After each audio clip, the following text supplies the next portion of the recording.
नमस्कार। आज मैं देखिए एक ऐसी कथा लेकर आपके सामने आ रही हूँ। ऐसा संस्मरण कहिए, कथा कहिए कि हम अपने पुराने पूर्वजों को सोचते हैं कि शायद हम ज़्यादा जानते हैं, हम ज़्यादा पढ़े लिखे हैं। किंतु कभी कभी जब मेरे को अभी विचार आता है, एकांत में बैठे मैं चिंतन करती हूँ, तो उस समय मैंने देखा कि कुछ पुराने लोग कितने ज्ञानी हुआ करते थे, कितना उनको ज्ञान था और सब जानते थे। वो दार्शनिक विचार तो उनके कहे जा सकते हैं और इसके अलावा व्यवहारिक में भी वो बहुत ही आगे थे। तो मैं ऐसे ही एक आपको कथा बताती हूँ। इसका नाम मैंने रखा निरक्षर दादी उनका ज्ञान। हमने अपने बाबू की माँ को तो देखा नहीं, पर हर जाड़े में बाबू की बड़ी मौसी, जिन्हें बाबू जिरजा कहते थे, आग्रह पूर्वक बुलाई जाती थी। कुमाऊनी में मौसी शब्द है ही नहीं, वरन मौसी के लिए कैंजा शब्द होता है। जो माँ की छोटी बहन होती है उसे ही कैंजा कहते हैं, और सौतेली माँ को भी कैंजा कहा जाता है।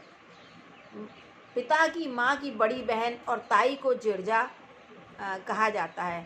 पर अब हम सब लोग यह नहीं जानते और ये शब्द प्रायः विलुप्त शब्दों की श्रेणी में आ चुका है, और माँ की बहनों को मौसी कहने लगे हैं, जबकि माँ की बड़ी बहन को जिरजा और छोटी बहन को कैंजा कहा जाता है।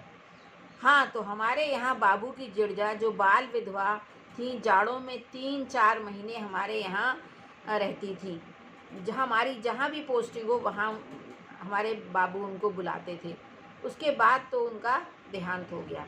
हमारे बाबू उनको बहुत सम्मान देते थे, अतः हमारी ईजा भी घूंघट काढ़े उनकी सेवा में तत्पर रहती थी।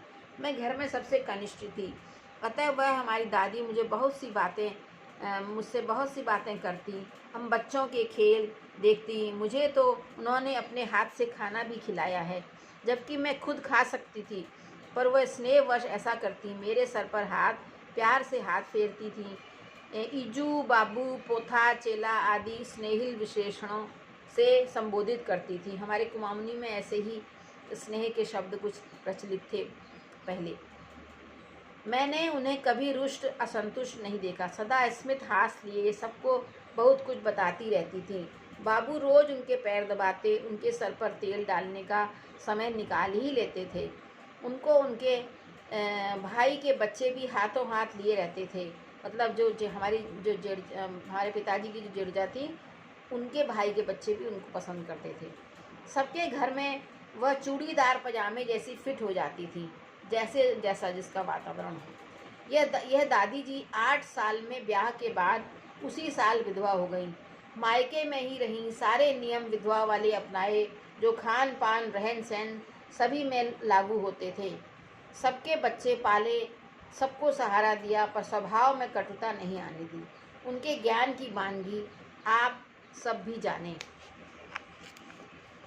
हम सब बच्चों से पूछती थी कि बताओ 5 बिस्सी कितना हुआ। हमने ऐसे पढ़ा ही नहीं था। हम सब एक दूसरे का मुंह देखते तो बताती, सित्तिल। सित्तिल माने होता है कुमाऊनी में आसान। 100। भाई 5 बिस्सी, 20 को 5 से अगर गुणा करेंगे कितना आएगा? 100 आएगा ना, तो 100। भाई 20 पंजे 100 ना, तो 5 बिस्सी भी 100। ऐसे समझाती थी। फिर बताती, जैसे 3 और 5 8, तो 5 और 3 भी 8।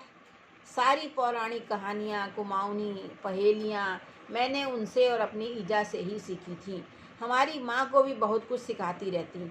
तुम्हारे मास्टरायण तुमनका निबतूनी कि या तो या को चाड़ पिटंग हुनी या कोको चाड़ पिटंग हुनी। मतलब वो हमसे पूछती थी कि तुम्हारी जो टीचर है वो तुमको नहीं बताती कि यहाँ कौन कौन से कीट पतंगे होते हैं। कीट पतंगों के बारे में भी जानना चाहिए, ऐसा उन्होंने बताया हमें। तब हमारा ध्यान अपने चारों तरफ बिखरे हुए चिड़िया कीट पतंगों पर गया। तुम सब अपना अपना काम अपने आप कर लेते हो, अकल लगाकर या नकल करके।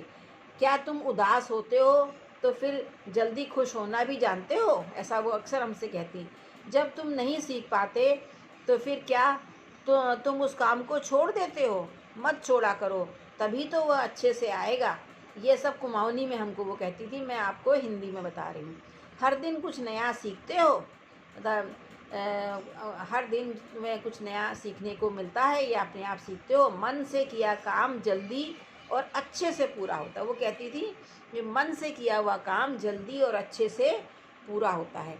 चींटी, चिड़िया, मौन, मौन मतलब मधुमक्खी, और बड़वे, बड़वे हमारे यहाँ मकड़ी को कहते हैं, से सीखो कि कैसे वो लगन से काम करती हैं। चींटी, चिड़िया, मौन और बड़वे, बड़वे मतलब मकड़ी।